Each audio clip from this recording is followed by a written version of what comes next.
Hello everyone, welcome back to my channel. Today we are going to discuss some mix-up questions of chapter 1 and 2 class 12 business studies. Okay, जिसमें कि हमारे पास MCQ forms भी आएंगे और case study based questions भी देखने को मिलेंगे. तो सबसे पहली फर्स्ट क्वेश्चन हमारा है केस स्टडी बेस्ड. जैसे कि मैंने पहले भी बताया था, जब भी हम केस स्टडी करते हैं सबसे पहले हमें देखना है कि क्वेश्चन में पूछा क्या. ठीक है, डायरेक्ट क्वेश्चन नहीं पढ़ना, सबसे पहले हम नीचे देखेंगे क्वेश्चन में पूछा क्या है. ठीक है, तो first question is, do you think production manager perform duty effectively और एफिशिएंटली. ओके, हमें बताना है कि वो इफेक्टिव था या एफिशिएंटली था या दोनों ही था. ठीक है, नेक्स्ट फिर इन दोनों के बीच में डिफरेंस पूछा है. तो क्वेश्चन देखें, ABC limited receive an order 10,000 mobile phones का डिलीवर करने हैं 10 डेज में. To complete this manager plan to outsource production, तो उसने उससे प्रोडक्शन को आउटसोर्स किया. Then outsourcing result in increase in cost by 30%. Cost increase हो गई. देखो टारगेट तो कंप्लीट हो गया, 10 मोबाइल फोन्स करने थे वो हो गए, ऑन टाइम भी हो गए. तो इसका मतलब क्या है कि वो इफेक्टिव तो निकला. इफेक्टिवनेस में यही तो होता है कि target achieve on time irrespective of cost. ठीक है, बट वो एफिशिएंट था नहीं, बिल्कुल नहीं, क्योंकि कॉस्ट हमारी इंक्रीज होगी. एफिशिएंट में यही तो होता है कि target should be completed but with respect to cost also at minimum cost. काम अचीव हो रहा है, प्रोडक्शन हो रही है, बट खर्चा भी कम होना चाहिए. लेकिन यहाँ पे तो खर्चा बढ़ गया. That's why we can say that manager is effective but he is not efficient. Okay, now दोनों के बीच में डिफरेंस पूछा है, तो इफेक्टिव और एफिशिएंसी में डिफरेंस बता दो.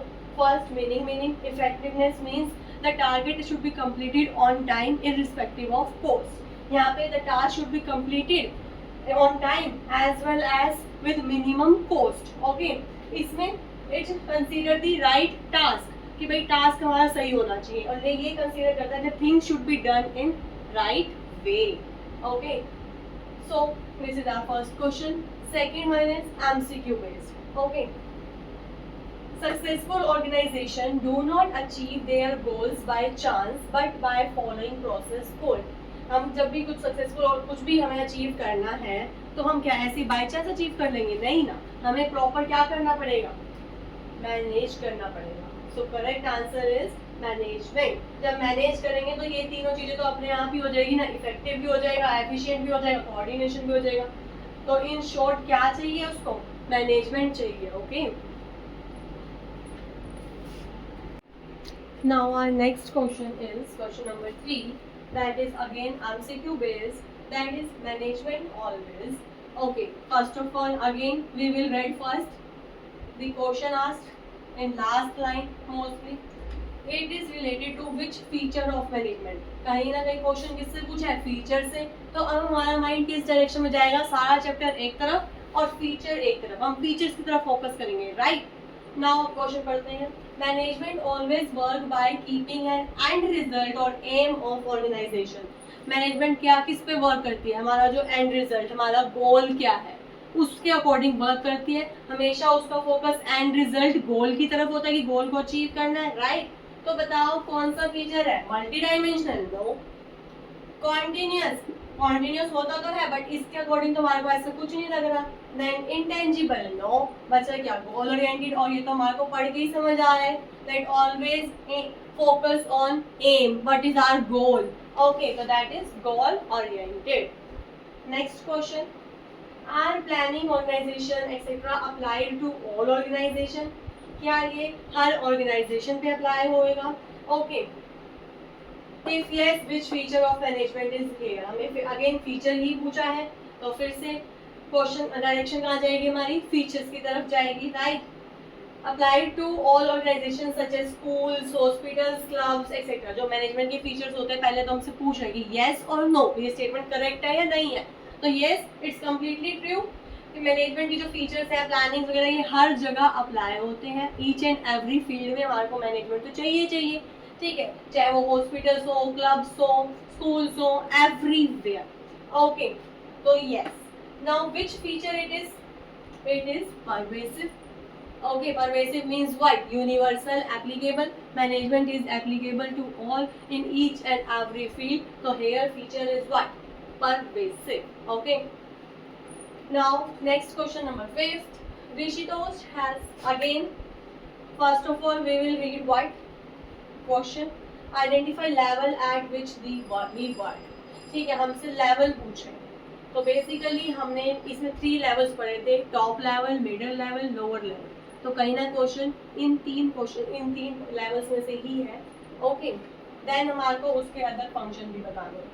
क्वेश्चन रीड करते हैं। Rishitosh has a journal of has joined AMB Limited. He found that his department was understaffed. उसे पता चलता है कि जो उसका डिपार्टमेंट है अंडर स्टाफ है, स्टाफ एम्प्लॉइज वगैरह की कमी है, and there he ensured that his department required number of employees, और वो चेक कर रहा है कितने नंबर ऑफ एम्प्लॉइज चाहिए।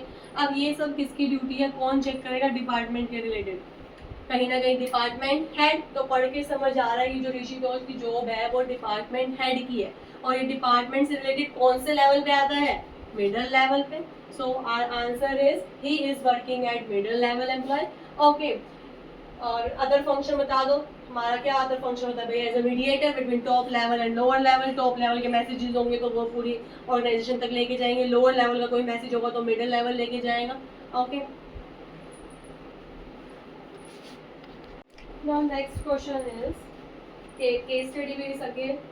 Question to be asked is identify objectives of management. हमें क्या identify करना है, objectives के बारे में। Okay, so question is XYZ Limited set up a factory. The revenue earned by company was sufficient, so company decided to increase production to increase sales. ठीक है, company एक फैक्ट्री सेटअप करी, ठीक है, जिससे उनको बहुत अच्छा रिवेन्यू जनरेट हुआ। उन्होंने क्या सोचा कि और प्रोडक्शन इंक्रीज करते हैं ताकि हमारी सेल्स और इंक्रीज हो जाएंगी। Okay, then for this they decided to employ people from near by villages to generate more employment opportunity. उन्होंने क्या किया, इसको करने के लिए, अपने गोल को अचीव करने के लिए नंबर ऑफ एम्प्लॉयज हायर करें नियर बाय विलेजेस से, जिससे कि क्या हुआ, एम्प्लॉयमेंट अपॉर्चुनिटीज इंक्रीज हो गई। Okay, then company also decided to provide training to employees, वो अपने एम्प्लॉयज को ट्रेन भी कर रही है। तो ऑब्जेक्टिव्स क्या पता चल रहा है, अगर हम लाइंस हाईलाइट करें तो revenue earned sufficient, so company decided to increase sales. इससे क्या हो रहा है, इंक्रीज सेल्स तक हमें ये पता चल रहा है कि कंपनी ऑर्गेनाइजेशनल ऑब्जेक्टिव की तरफ जा रही है। ओके, ऑर्गेनाइजेशनल ऑब्जेक्टिव भी तो अचीव होगा ना जब हमारी सेल्स इंक्रीज हो रही है। देन नेक्स्ट लाइन में फॉर दिस, इसकी कंपनी ने क्या किया, मोर एम्प्लॉयमेंट अपॉर्चुनिटीज जनरेट करी। तो एम्प्लॉयमेंट अपॉर्चुनिटीज जनरेट हो रही है भाई, आसपास के लोगों को जॉब्स वगैरह प्रोवाइड कर रही है, तो क्या हो रहा है, कहीं ना कहीं सोशल ऑब्जेक्टिव फुलफिल हो रहा है। ओके, नेक्स्ट ट्रेनिंग प्रोवाइड कर रही है, तो एम्प्लॉयज की पर्सनल डेवलपमेंट हो रही है, कहीं ना कहीं पर्सनल ऑब्जेक्टिव अचीव हो रहा है। राइट, तो 3 ऑब्जेक्टिव्स हमने इसमें देखने को मिले, ऑर्गेनाइजेशनल, देन हमारे पास social, and last is personal. Now our next question is from chapter number 2, that is again MCQ based. The first of all, where it is related to which feature of management principle. कहीं ना कहीं question हमसे पूछ रहा है feature से related, management principal का कौन सा फीचर है। Okay, the effect of managerial principle varies from situation to situation.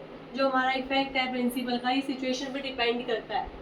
Okay, तो बताओ कौन सा फीचर इसमें हाईलाइट हो रहा है, फ्लेक्सिबल और कॉज एंड इफेक्ट, या फिर कंटिंजेंट, या फिर यूनिवर्सल। तो जब भी बच्चे बात आती है कि सिचुएशन टू सिचुएशन डिपेंड कर रहा है, सिचुएशन के अकॉर्डिंग चेंज हो रहा है प्रिंसिपल, ठीक है, तो हमारा आंसर होगा कंटिंजेंट। ठीक है, next is question to be asked is outline feature of principle of management. कौन सा फीचर है अगेन, ठीक है, देन हमारे को बताना है कि ये प्रिंसिपल्स बनते कैसे हैं। Okay, how these principles are formed. So read the question first. Ram is in 12th class, commerce student. Mohan, elder brother, doing masters. Ram shows his business studies books to his brother. Okay, Ram एक 12th का student है, मोहन जो उसका brother है वो कर रहा है मास्टर्स। ठीक है, उस राम ने अपनी बुक अपने ब्रदर को दिखाई, प्रिंसिपल ऑफ मैनेजमेंट का टॉपिक ही शो करा उसने, जिसमें कि मोहन कहता है these principles are also in my course. देखो, क्लास 12 के प्रिंसिपल मास्टर्स के कोर्स में भी आ रहे हैं। सो बताओ कौन सा फीचर है। Again feature is pervasive, okay, universal applicable, okay, in each and every field these principles are applicable. पहले हम बता देंगे फीचर कौन सा है, फिर परवेसिव को 1-2 लाइन में डिफाइन कर दो। Okay, next question to be asked is tell how this principle form. तो क्या लगता है मुझे ये प्रिंसिपल यूं ही चुटकियों में बन जाते हैं? लो भाई रात को बैठ के पढ़ा, अगले दिन सुबह प्रिंसिपल निकाल दिए? No, these principles are made by observations, by experience, observe करके अपने एक्सपीरियंस से देन आफ्टरवर्ड्स ये प्रिंसिपल्स बनते हैं। Now next question is which principle of fuel is applied here। हमसे प्रिंसिपल पूछ रहे कि कौन सा प्रिंसिपल फ्यूल का इस क्वेश्चन में लग रहा है। Okay, so question is mister Malhotra finance manager applied for a leave. ठीक है, उन्होंने कोई लीव एप्लीकेशन अप्लाई करी and the director of company requested him to cancel his leave. Director ने क्या किया, तुम कैंसिल कर दो अभी लीव को। ठीक है, as there is an important meeting. Immediately Malhotra ने क्या करा, अपनी लीव को कैंसिल कर दिया। तो बताओ कौन सा प्रिंसिपल है? अगर आपको याद हो, हमने एक प्रिंसिपल पढ़ा था, principle of subordination of individual interest to general interest, जिसमें कि हमने यही पढ़ा था कि अगर तो ऑर्गेनाइजेशन और इंडिविजुअल का इंटरेस्ट सेम है, सेम डायरेक्शन में है, तो कोई दिक्कत नहीं है। बट इन केस अगर दोनों का इंटरेस्ट डिफरेंट है तो manager try to reconcile, try to match.